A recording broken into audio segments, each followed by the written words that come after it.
A ver, hoy no vamos a hablar solo de una planta. La idea es ir mucho más allá, es desentrañar una historia que en realidad es la nuestra, la de nuestra compleja y milenaria relación con las sustancias que alteran la conciencia.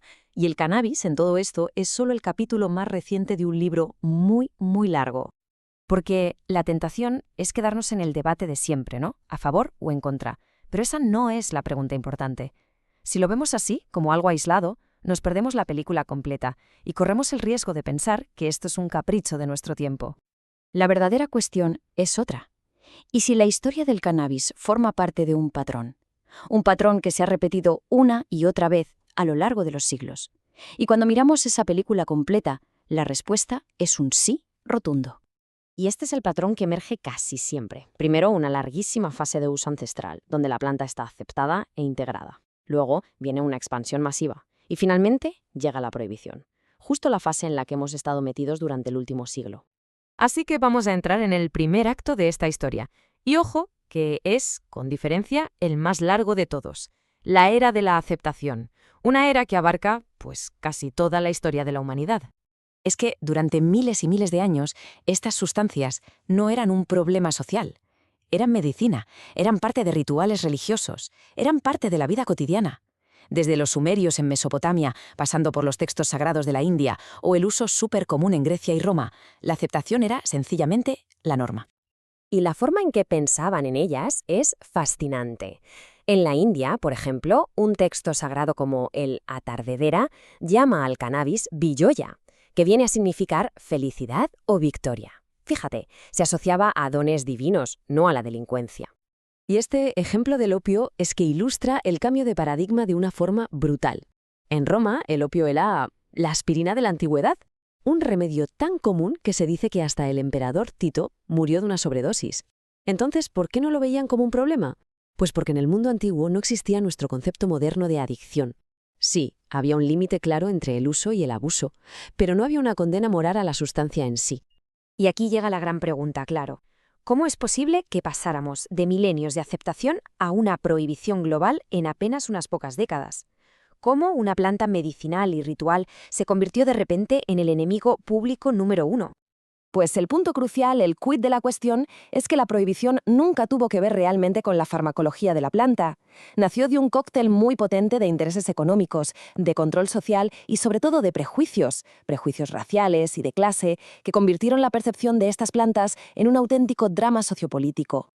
Aquí tenemos un ejemplo que es alucinante, la famosa canción de la cucaracha, pues en su versión original de la Revolución Mexicana, la letra decía eso de no puede caminar porque le falta marihuana que fumar. Era una burla directa al presidente mexicano Victoriano Huerta. Y claro, esta asociación se utilizó para estigmatizar al más de 1 millón de inmigrantes mexicanos que llegaron a Estados Unidos en esa época. Se creó ese vínculo, cultura mexicana igual a consumo de cannabis y por extensión a delincuencia. Y este es el año clave. 1961. Aquí es donde todo se consolida a nivel mundial. Se firma la Convención Única de Estupefacientes de las Naciones Unidas. Este es el tratado que sentó las bases de la prohibición global, metiendo al cannabis en la categoría más restrictiva que existía.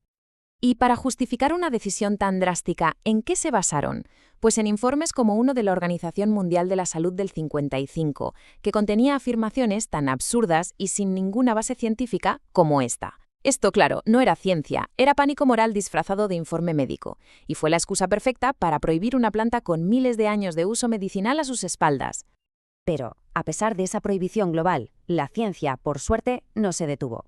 Y poco a poco, los investigadores empezaron a redescubrir lo que muchas culturas antiguas ya sabían de sobra, el enorme potencial terapéutico que tenía la planta. Hoy en día, la evidencia científica es contundente. Hay estudios que demuestran su eficacia en condiciones como la epilepsia refractaria, donde el CBD puede reducir las crisis, o en el dolor crónico, gracias a las propiedades del THC, e incluso en el Parkinson, donde parece que mejora los síntomas motores y la calidad del sueño. Y aquí entra un concepto que es clave para entender todo esto, el efecto séquito. La investigación sugiere que el valor terapéutico no está solo en una molécula aislada, como el THC o el CBD, sino en la sinergia, en cómo trabajan juntos todos los compuestos de la planta. Y esto, en el fondo, valida el uso tradicional de la planta entera, tal como se hizo durante milenios. Y llegamos a 2020. Casi 60 años después de aquella prohibición, ocurrió algo histórico. La mismísima Comisión de las Naciones Unidas que la había prohibido votó para reclasificar el cannabis, sacándolo de la lista de las sustancias más peligrosas y reconociendo oficialmente, por primera vez en la era moderna, su valor medicinal. Claro, todo este recorrido nos obliga a mirar el último siglo de políticas de drogas con otros ojos. El punto fundamental de todo este viaje es entender esto. Lo que hemos considerado normal, es decir, la prohibición, es en realidad una anomalía histórica. Es una excepción. El estado natural de la relación de la humanidad con estas plantas ha sido, durante milenios, la regulación y la aceptación, no la guerra contra ellas. Y esto nos lleva inevitablemente a una pregunta. ¿Hemos tratado la prohibición como si fuera la solución final y definitiva a un problema? Pero ¿y si le damos la vuelta? ¿Y si, en el gran esquema de la historia humana, la prohibición no fue nunca la solución, sino un experimento? Un experimento de 100 años que, visto con perspectiva, simplemente fracasó. La historia no nos da respuestas fáciles, claro, pero sí nos obliga a hacer las preguntas correctas. Y quizás la más importante de todas sea, ¿qué hemos aprendido?